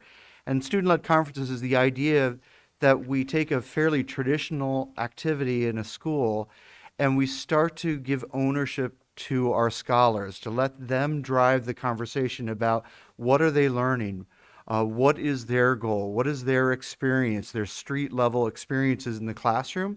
What do they like about it? What do they perceive as their weakness or their opportunity for growth? What's their favorite part?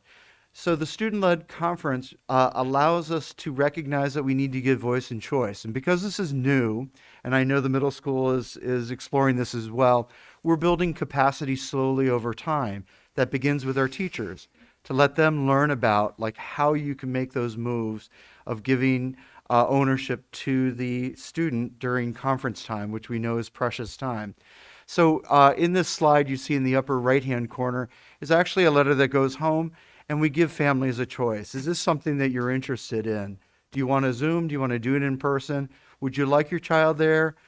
Because we also recognize sometimes conferences need to be about adult conversations. But we're pleased that about 30% of our families said, no, we're all in. We want our child to start driving this conversation. And so you see a template for social studies. They had a slide for each area of their day. And here's social studies. And so students were asked to reflect on what have you learned? What are your strengths? What are some challenges? What's your favorite part? And so the student is actually leading this conversation and providing them with evidence and artifacts as they're having this conversation. I have yet to see a student-led conference that didn't end with families just teary-eyed and in disbelief that their student has taken on the responsibility of leading their learning and owning it in such a wonderfully authentic way. So again, street data is this idea that we listen to our students because their perception and their experiences is part of our data analysis to let us know, are they internalizing the learning progressions, the learning targets? Do they see where this is going? And can they self-identify the areas that they're doing well in and the areas that they need to dig deeper? And I just love, oops, could you just, oh, it's probably too late. But I just love the favorite part statement here. I don't know what playing bump is, but to play bump and create reasons about, I love this part, why history is more important than the geography of the southeastern region when creating regional identity. Doesn't that tell you about something what that child has learned? So, so thank you very much. That is our report on knowing students. Martha, then Susanna.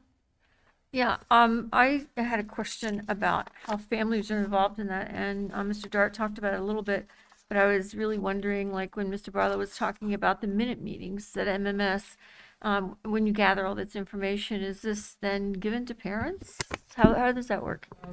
This is primarily used by our teaching staff, so that information shared out.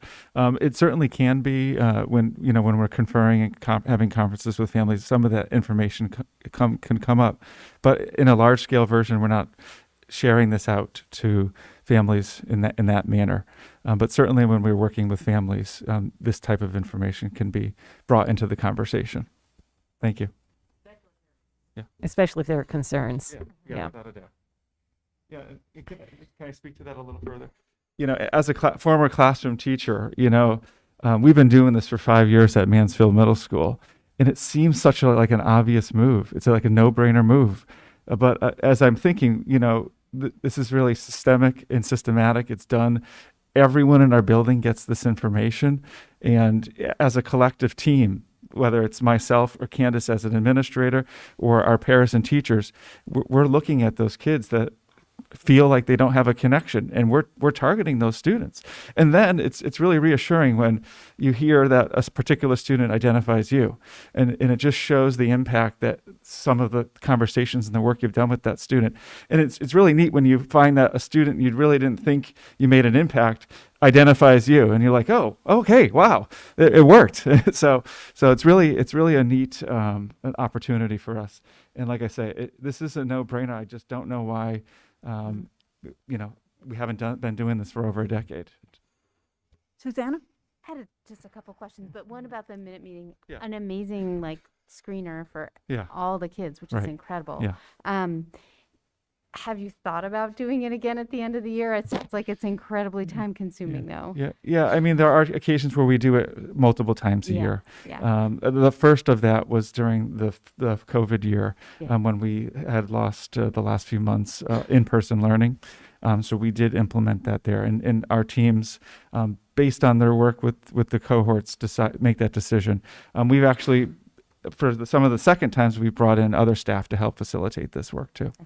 So oftentimes it's based on the needs of the group that we want to continue to evaluate. This is just one tool. We also use our Google Forms to evaluate and get feedback from students as well. So, yeah, thank you. I have couple ahead. other questions. Yeah, One yeah. is, have you guys thought about or ever done the kind of reverse where staff are identifying all the kids in the school and identifying who they have connections with, Yeah. and then targeting kids that don't have as many connections in the building? Have you guys tried that? Or Yeah, so effectively, this is that tool to do that.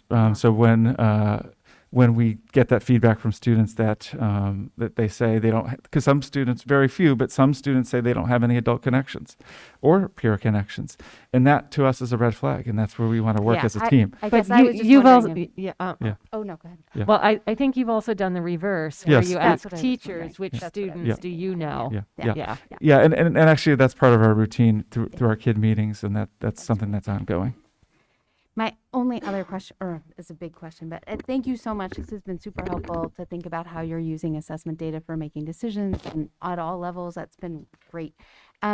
where is there, I mean, obviously this is identifying students who are at risk. Where's the place come when you start looking at more comprehensive data about kids that, you know, we know that like if kids are at risk for reading difficulties, they're also probably higher risk for social emotional difficulties and other pieces. Starting to look at attendance data, time out of class, all of those pieces. I can speak for we can speak for the middle school. We do look at all of that data. This is one element when we think about the reading tutor program, but we engage weekly in attendance meetings, and that isn't just about who's absent, but okay, what is the root cause? What do we need to do? We really work with families about what's the barrier sometimes with attendance issues. We are going out to school houses, picking up kids multiple times a week because kids know if you miss the bus, your parents at work, just call the school, we go get you. It's just part of what we do. We have kid meetings weekly where we're looking not only at academic performance, but we're looking at attendance and social emotional needs that are coming up, and we're strategizing and working together about what do we need to do as a team of teachers, what other outside resources do we need to reach out to, and how do we bring the family in and engage them as part of the discussion. So it really is a team effort at the middle school. Thank you. Just if I could add to that for the elementary schools. So we're meeting with our teams every week and talking about our kids, but we pause periodically throughout the year to have our Kid Talk meetings where we're looking at all kinds of data, and similar to the middle school, have a care attendance team. So we're looking at students through various lenses. And so we're celebrating kids. We're looking at what areas where they need additional supports. And what I just love about our care team at Goodwin, we're even looking at instruments and really going that extra mile of how can we help students access the various programs that we're offering, because often some families miss that notice or need an extra help filling out a form or making sure that their child has that opportunity. So we're looking holistically at our children.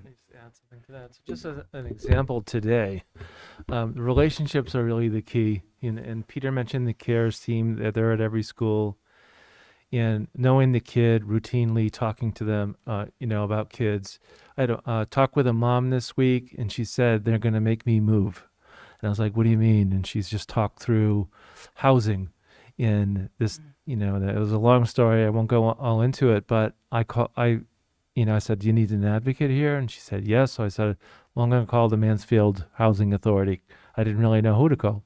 So I called Rebecca, very sweet lady, and she helped me out. And I was able to connect the mother to the Mansfield Housing Authority, and they're working on straightening it out. And she called me back tonight and said, hey, I need a letter. And I wrote that letter tonight and sent it to her PDF form, and I'll put it in the kids' backpack tomorrow. But those are the kinds of things that, the connecting, all this data, is connecting to families in real ways to kind of support them wherever they need it, even if it's housing.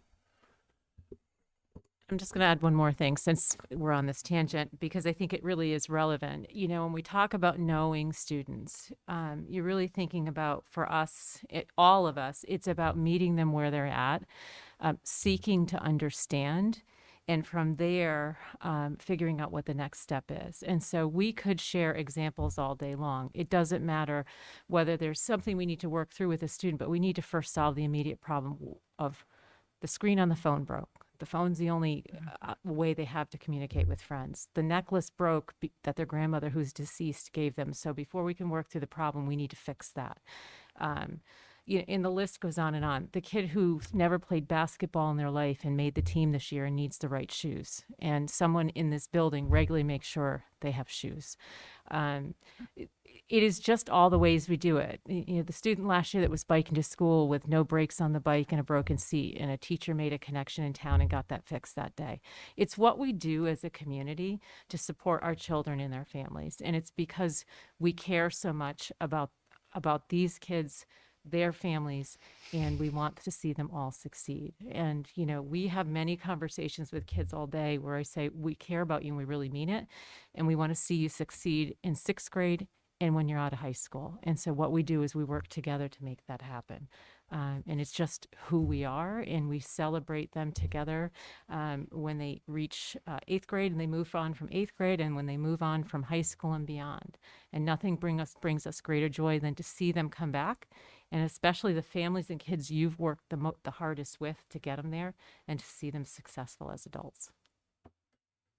Edith? I just want to say how impressed I am with the work you've done and with the work, really, that the teachers and interventionists and support people are doing. This assessment, I'm sure, all these different layers of assessment must make their jobs much more demanding.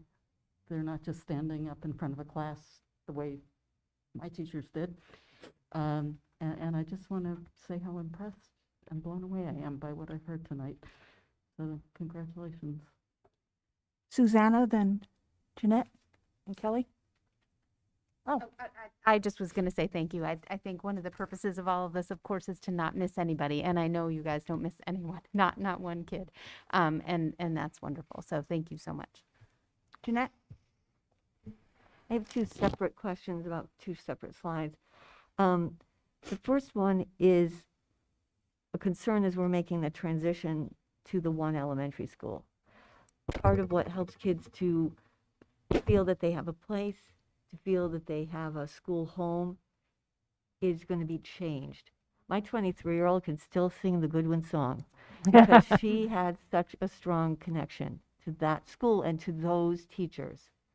And as we move to the new one school, I know that you're cognizant of it, but we need to make sure that we have those small connections for our kids as they move to this beautiful building, but it will be in some ways something so new that some of them may have trouble really grappling with that. And I just want to make sure we're cognizant of that as we make that change. So that's the first thing. The second thing is a question about the conferences, the student-led conferences. When students go to E.O. Smith, when they have a 504 meeting or a PPT meeting, it's the students who lead those conferences. And I wonder are we using this process for those students to help them to make that transition? Because that is a terribly difficult transition to make if you're not ready for it. So you do have some of your middle school students who attend the PPTs, who speak at the PPTs. So for students with 504s and IEPs, we begin encouraging them to be an active part of that process beginning in the 7th grade year. Some students are ready in 7th grade, others aren't until 8th grade, but they all are a part of that process as we reach 8th grade because we agree and it's important for them to have some ownership and say and input in that process. Thank you. My question was about the student-led conferences as well. Is there a reflection piece that kids do on their behavior and their social emotional growth? Yes, absolutely. So they're reflecting on work habits, portrait of the graduate, and their behavior or their study habits and in-class behavior. So yes, they are reflecting on that. We're not looking at numerical data, but again, looking at their perception and areas that they need to, that they think that they need to work on. Yeah, and I think it's empowering for all kids to be able to articulate out loud what their strengths are. So I think that's a great thing to be encouraging as well. Great. Martha? Does any of this amazing data follow students to high school? Some of the STAR data does. It's not really amazing data, though. But there are transition processes for students going from 8th grade to 9th grade, especially the information that you would want 9th grade to know about the child. A lot of that happens through the counselors. Some of it happens through administrators. I would say in observing your work that we make sure that any child that we think somebody at the high school needs to know about, we've shared that information and they know that child before they get there. Yeah, so there's absolutely some of the data that they take up, they at request of us before students transition up there. School counselors also spend time as part of the transition process, really reviewing information about students individually. And then there are students that we know that we want someone to have a personal connection with before they go to the high school, because we know it's absolutely critical. We do that legwork of having those conversations. Pre-pandemic, EO did some nice work with a transition program 2 weeks before the start of the year. We make sure we work with families to get their students, their children connected there, because we know that that's just critical for some kids. And we do follow-up. Once these kids are into the school year up there, we're still calling up, and I'm checking in on kids to make sure that they're connected, because I know how important that is for students as they transition to a larger building. Any other questions or comments? At the risk of sounding corny, I got a little teary-eyed. This is just... Thank you. Thank you. Thank you very much. Thanks, everybody. Next slide set. Budget. All right, next we're on to proposed budget review and adoption. We have such a light meeting this evening. So we'll pull up the budget slides, and you have a set in front of you.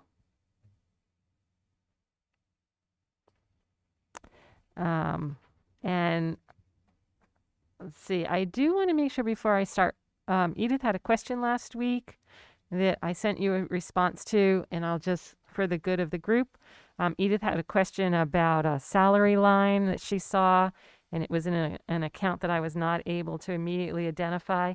It was the contingency line for salaries, and we always put in a contingency to be able to manage any unknown needs for staffing that come up. So that's what that was. I don't think we've received any other questions, right, that need to be responded to. But certainly you're free to ask additional questions this evening.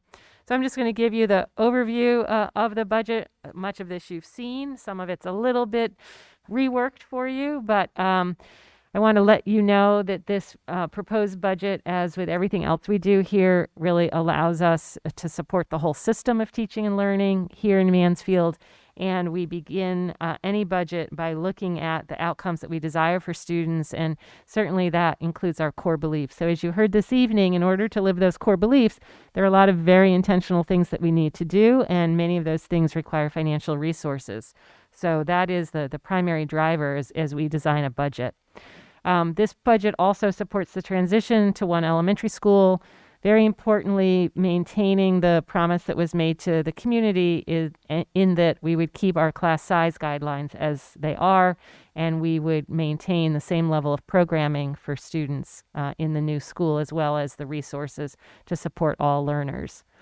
There are also additional positions in this budget to support students and staff as we continue to address the effects of the pandemic, and we've gone over those additional positions that have been added to this budget.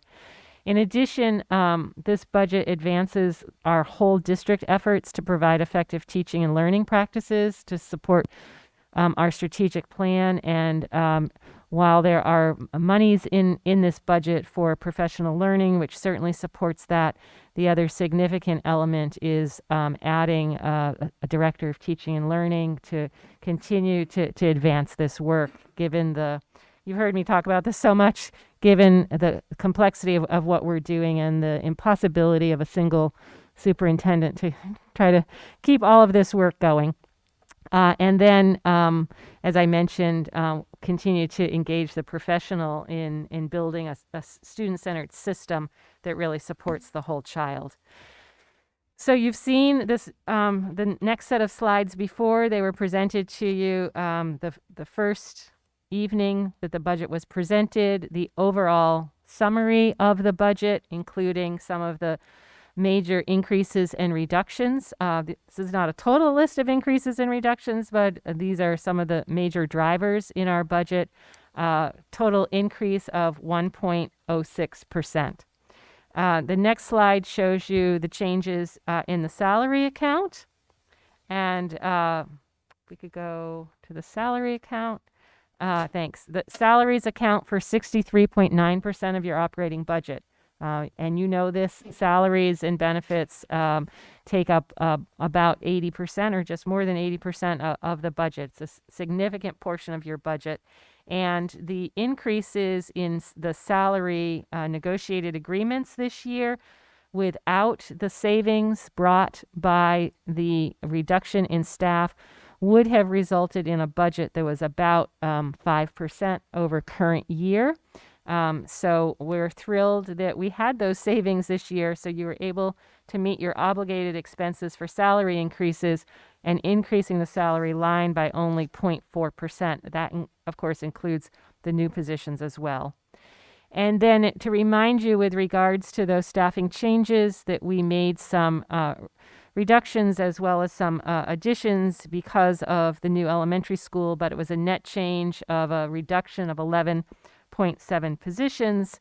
And as I've mentioned already, there were some proposed staffing additions, both at the district level and at the middle school, positions that I believe really do support children and support our efforts to help teachers support their children as well. I'll continue on the benefits. We were fortunate again that we had a very modest increase in our medical insurance, which is always a challenge. It can be a challenge when those medical increases are significant. An increase of only 7% over last year, which really is a very, very small increase. And I reminded you last week that since we moved all of our staffing to the high deductible healthcare plans, that we continue to be able to realize less expenditure for medical insurance than we did in 2017, almost 7 years ago now, when we had everybody on a PPO plan. So the move continues to pay dividends for us. Not only is it keeping our overall costs down, but you can see it's also helping us reduce the annual change in insurance costs as well. And then additional additional areas of the budget are services, which include transportation. Again, 3.3% contracted increase, and then a minor increase, $54,000 for the new school. I say minor because at one time we thought that increase might be much higher. So I'm pleased to see that. You also know that in this line is money to support our special education programming due to increased needs for students to receive their services in specialized schools and the transportation costs associated with sending children out of the district. And the next area is supplies. We spend an awful lot of time on those supply budgets, and they're a pretty small amount of the overall budget, especially when you take out energy. And because of the photovoltaics on the middle school and the new net zero construction, we've realized a tremendous amount of savings in energy for the upcoming year. And then our equipment account, also as we move to a new school where we will have new equipment and furnishings supported by our state grant, we have very little need for equipment in the coming year. And the last area of the budget are those other programs. Just a reminder that your efforts last year to bring the Suzuki Music program to all of our students has removed that from a separate revenue generating other program, but we do still have an obligation to the Montessori school, and this is where our funding for summer school comes in. So a couple of other just review pieces. These are some things that you may not have seen quite in this format. The school consolidation savings are significant. Salaries, medical benefits, energy savings, and other building operation costs. And I reviewed some of those with you when Alan Corson was here last week. We are saving over $1.3 million. I haven't, when I tell people about the savings, I say around 1.1 because I'm still having a hard time wrapping my head around that big a number. 1.3 million is a significant amount of savings. And so I'm thrilled that we're able to do that. And I think I've shared with you also that the bond for this new school, although it's still an estimated cost, is still estimated to have an annual cost of between $900,000 and $1.1 million. And so the community is actually saving more annually than the cost of that bond to have a brand new school, which I just think is a win-win for everybody. So I'm thrilled that all of our estimating pre-referendum held true, and we really are achieving the savings that we had hoped for.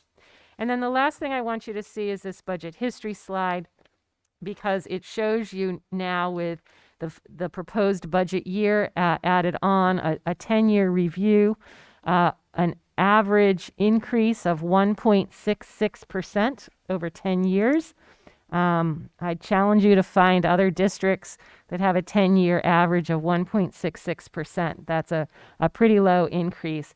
And during that time, we've seen a reduction of 287 students, and certainly that has helped us with that, maintaining budgets that do not increase a lot over the previous year. But in that time, you also have awarded, as you should, annual increases to staff, and many, many other expenses have increased over that time. So certainly your obligated increases are much more than 1.66%. And this is simply the beginning slide to share with you again the overall major cost drivers for this budget. So I'm happy to take additional questions if there are any. I think what I'd like to do is let's put it to a vote, and then we can have discussion after we have a second. Make a motion, you mean? Make a motion. Okay. May I have a motion to approve the 2022-2023 proposed budget? Thank you, Edith. Do I have a second? Jeanette? Thank you. All right, is there any further discussion?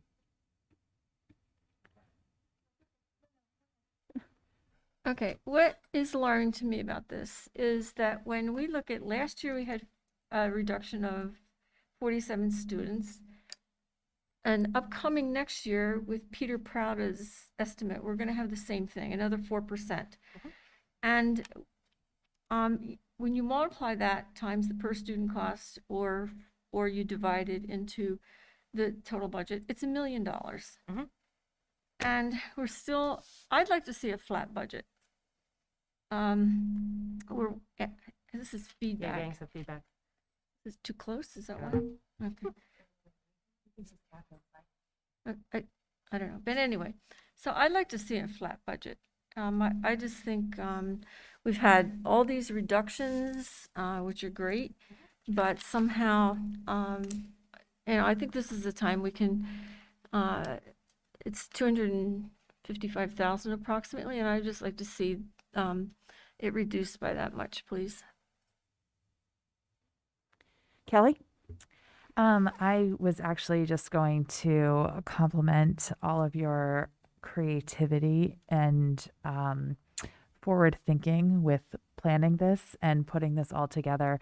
I think that, as evidenced by the presentation by our administrators this evening as to the depth of the work being done in schools, it really is impressive what 6 administrators in our district have been able to do with the oversight of running 4 different schools. So now we will only be needing to have the oversight of 2 buildings, and by maintaining that same number of an administrative team, the work that we will be able to do is only going to increase in greater depth on those levels with curriculum and with helping teachers support students and with our data development and our curriculum development. And I just think it's truly amazing that we have been able to put all of this together. And I feel very grateful that we have done this move to the new school, because I think it would have been really challenging to support a 5 to 6% increase in the budget. And we are able to keep the level of education and, in my opinion, be furthering our level of education with this new school building and only a 1% increase. So thank you so much for all of your work.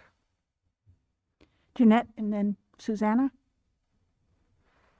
I just wanted to address Martha's request. We know that we are still experiencing the effects of a year and 2 years, really now, of a pandemic. I am in the classroom every day, and I see what that has done to children and to preteens, which is what our district encompasses. We are still going to be having issues that we need to deal with. We had a heartfelt letter that was sent to us by a teacher.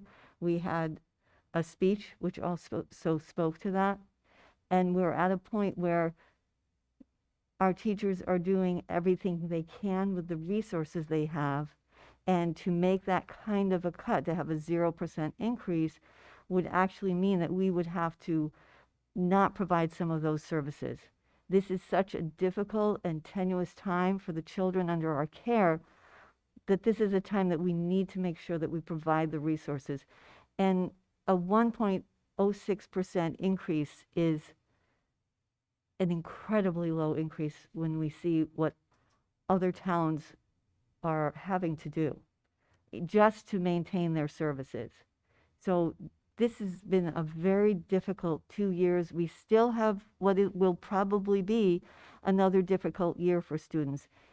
Even if numbers go down and we don't need to have masks on anymore, students will still be feeling the effects of what we've been going through for the last 2 years. And so I feel that we really do need to support this budget to support our children who rely on us to do that. Thank you, Jeanette. Susanna? A couple things. One, just to echo what Jeanette just commented, I think one of the things this budget reflects is support. Thinking about an additional school psychologist, our additional director of teaching and learning, the tech position that is made into, permanent into our budget. I think, like, as you've said, all our students and our teachers need more support. We know that, and that's going to continue over time. I think this budget reflects that in a responsible manner, and I'm just thrilled that those investments are being made, which is really important.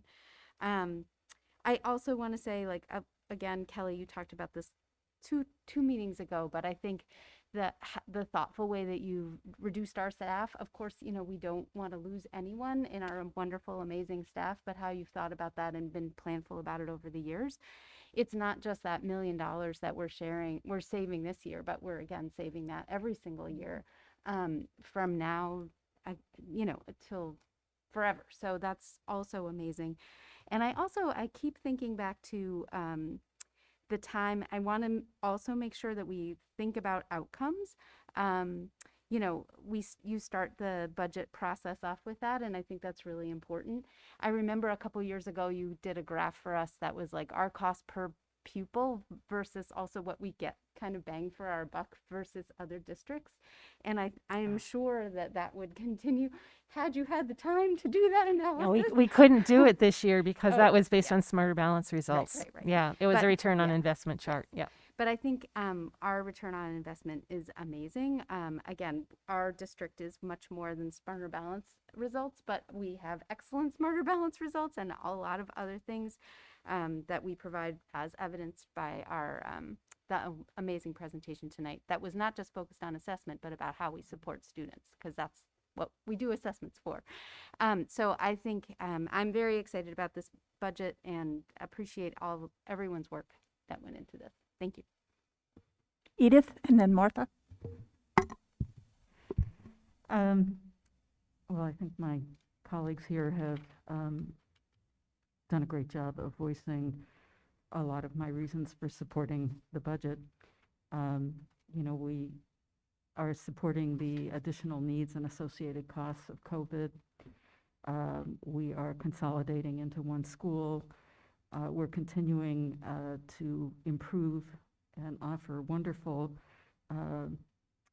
learning and social emotional support to kids.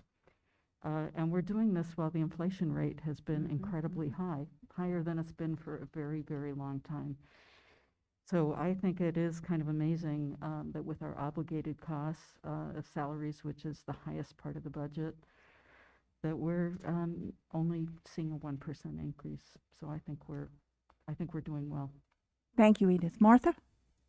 Yeah, I'm not discounting the 5.5 new administrative positions, because I feel that's kind of a wash with the 16.7 fewer certified staff, and that takes in the district administration and the school administration people. Did you say how many administrative positions? When I look at the book on page 13, there, well, I'm sorry, it's 11.7. Reduction of positions. Reduction, yeah. Yeah. So I thought you anyway- said something about an addition of 5 administrators. No, well, when you, I'm okay. sorry, no, administrative type positions, like the new ones, the assistant principal, technology integrationist. I mean, some of those are teachers, but they are. There's only one administrative Yeah. position. Well, there's a 50-50 custodial supervision and it go, and then the literary interventionist and so forth. I'm adding those. I think that's those are student supports. You understand student that, support, right? Yes, I do. Yeah, okay. That's kind of a wash Okay. between that and the other. So I am including those in my thoughts, and I'm not discounting them. But I still think that having a flat budget is reasonable. Jeanette? First of all, I neglected to say how much I appreciated over our budget workshop meetings Martha's ability to look at that grid and find the little details that make sure that everything is put together properly. And I really appreciated that over the last 2 meetings that we had. I want to say that our real focus should be the child and what we're doing for the children. And we can make a scale and balance different things out, but the real thing we should be weighing is what our children are going to be going through over this next year. And we need to make sure that we provide those supports. And I believe that this budget adds things that we need because of this or because of changing expectations and technologies, while still providing all the wonderful programs that we have come to know as members of the Mansfield community. Any other discussion? I just want to make sure we all remember the amazing ESSER grants and other names that they've been given that we've been able to use to our advantage and to help our students and our staff. Anyone else? Well, there's no further discussion. Sorry. Catherine would like to say. Catherine has a question. It's not. I appreciate all the very hard work that's been done, and I mean, I think over the years, it's been remarkable. But I'm also concerned with all the deduction, the lesser students we're having and stuff like that, that we can't go to a zero budget. And another thought is that ultimately it comes down to our town meeting. And I mean, I remember one year where we had to reduce our budget. Are we going to, do we have places that we can reduce this budget is, I guess, what my question is. You want me to answer that? There are always places to reduce a budget. It's all just based on, what you want to spend, and then you let us know what the bottom line is. And of course, we always find ways to reduce a budget. And there are costs to reducing a budget, but there are always ways to do it.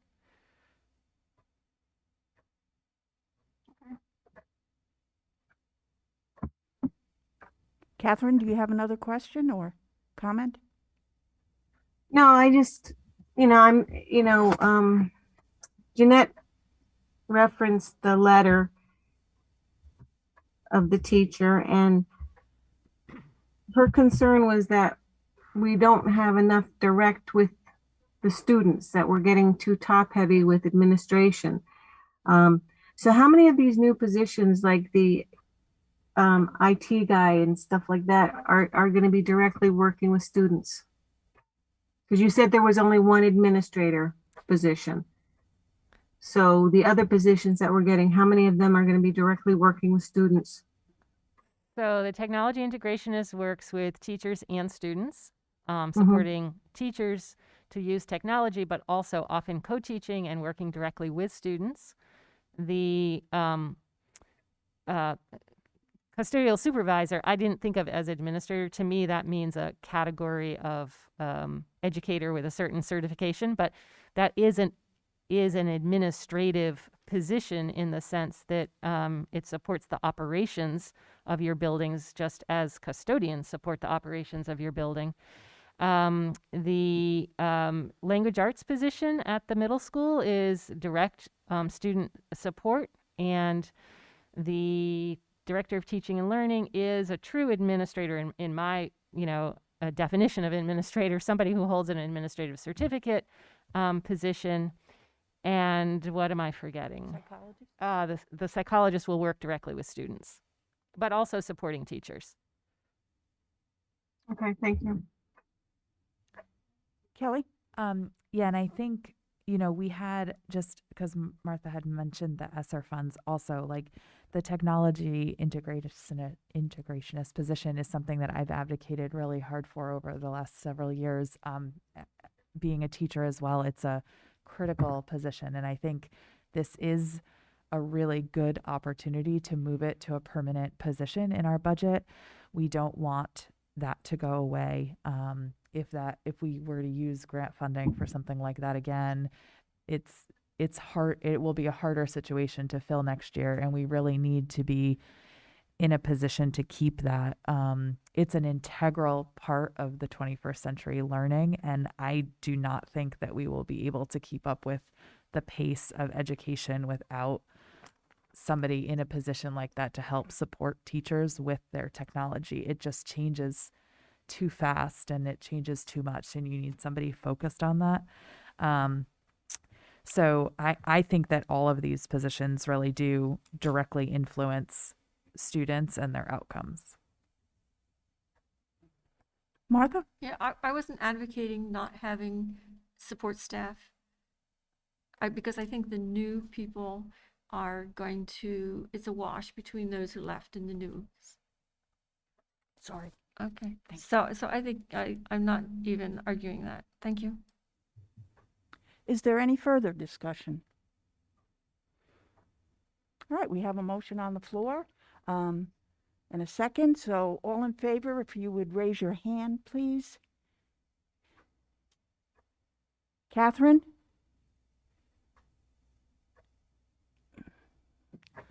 Those that are opposed, raise your hand or express it. Or Catherine, do you have a vote on this? Thank you, Martha. Yes.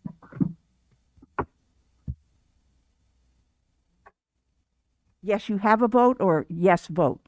Yes, vote. Great, thank you. And that way we don't have any abstentions, so the motion passes. Thank you. Next is the MMS roof project update. So the middle school roof committee met on Friday, and the roof is still not quite finished, but boy, are they excited about the warm weather they had this week. So I haven't had a chance to get to the middle school the last few days, but I assume they've been there working, and we are still waiting for a schedule for the installation of the photovoltaics, but they thought they were going to finish the remainder of the work this week. Any questions? All right, let's move on to the building project update. You want me to keep going? Sure, just hit it. Okay. School building committee met this afternoon. We have a revised schedule from Newfield Construction. They're identifying August 12th as the substantial completion date. There was some concern expressed about what substantial completion means and whether or not it will include all three wings of the building, or whether or not there's a possibility that the C wing, which is the gymnasium, may take longer to finish than August 12th. And if that were the case, how would we bring in all of the furniture and equipment, and it needs a staging area and it needs to be built, and that process can take about 3 weeks. So there's been some requests for Newfield to go back and to do a little bit finer tuning on their schedule. There was also some discussion about whether or not we should be thinking of a plan B in the event that the building is not finished on its substantial completion, and that we have difficulty getting in there for September 6th. So I shared that that's something that we've already started having conversations about, and we'll know more when we see another schedule from Newfield. But I would say Newfield felt confident they're going to start Saturday work, and we'll be bringing in another shift supervisor. Is that what it was? But And another shift. yeah, so another supervisor, I guess, and then starting second shift work when they feel that it's necessary for them to stay on schedule. So that was encouraging. You know, I expressed my concern that they not wait until June 1st, which somebody had suggested, to make a decision on whether or not they're going to meet substantial completion, because we need some time. But I'm confident that either way, whether they meet their August date or whether we need a little backup plan, that we're still going to get in that school and it's going to be beautiful, and all will be right. So yeah. Susanna? I mean, I am a terrible board slacker and have not come to school committee meetings, but just there's so many things out of our control, and even more this year. Like I'm sure that's true for all construction and weather, but supply chain, blah blah blah. Yeah. It's amazing that we're as close as we can be. So I hope. Thanks for being so thoughtful about planning ahead, but I'm thanks for the progress. They report. talked about supply chain as really the biggest unknown and the biggest thing to worry about. And there's a lot of discussion about that. And the issue is they can procure the materials for arrival as soon as the manufacturer can get them to them. But what they're finding is that they get close to a date and then the manufacturer says, I couldn't meet my date. So yeah, they're a little worried about that still. Martha? Before we occupy the building, there has to be a certificate of Yes. occupancy. Does the person who do they come in gradually and look at things? Are they inspecting it all along the way? Yes. So that all of a sudden we don't say, oh my God, we have to rip out this such and such because there's a problem? Yes. Officials from the town of Mansfield have been doing inspections for months already, and they do just that. They look at each phase of the process. Any other questions? I do. Catherine? Didn't I forgot his name, the architect. Didn't he say that they also followed the builders to make sure things were done accurately?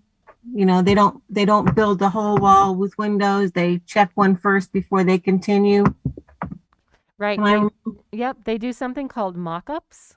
And so before they construct any significant portion of the building, they have a section of building on site where, it's a mock-up. It's a simulated building, and they do the construction, and then the architects review it. Architects do a weekly review of what's happening on the site. Colliers International does a weekly review of what's happening on the site. I mean, I guess I didn't realize just how much oversight and regulation is imposed upon these builders. Then we have something called a commissioning agent that comes in and also runs some extra tests. So they have a tremendous amount of accountability to multiple entities. So there really shouldn't be a problem with the certificate of occupation with all this oversight going on from day one, correct? That's the hope. That is the hope. Okay. Are you going to go into the construction business after this, Kelly? I keep telling people there's a reason I never built a house. I think this will satisfy any urge I might have. We do not have any new business, so that brings us to a second hearing for visitors. Is there anyone who wishes to address the board? I'm sorry? We talked about the roof. Yeah. Oh, may I have a motion to approve the consent agenda, please? Thank you, Edith. A second? Thank you, Kelly. All in favor, raise your hand, please. Thank you. Catherine, are you in favor of approving the consent Yes. agenda? Yes. Thank you. So that's unanimous, Jill. Any suggestions for future agenda items?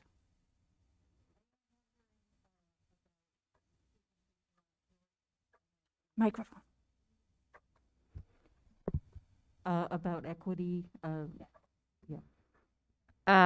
In March, we will have a review of the equity audit and the special education review that is being finished. And then just to clarify, in case anyone from the public is listening still at this point, we will set a date to review any policy regarding mask mandate after we have more More direction next week. I think we all have to be ready to pivot on that quickly. I think we all understand that. Okay, thank you. Thank you. No executive session, so I will accept a motion to adjourn. Thank you, Edith. Thank you, Susanna. Anyone object to adjourning?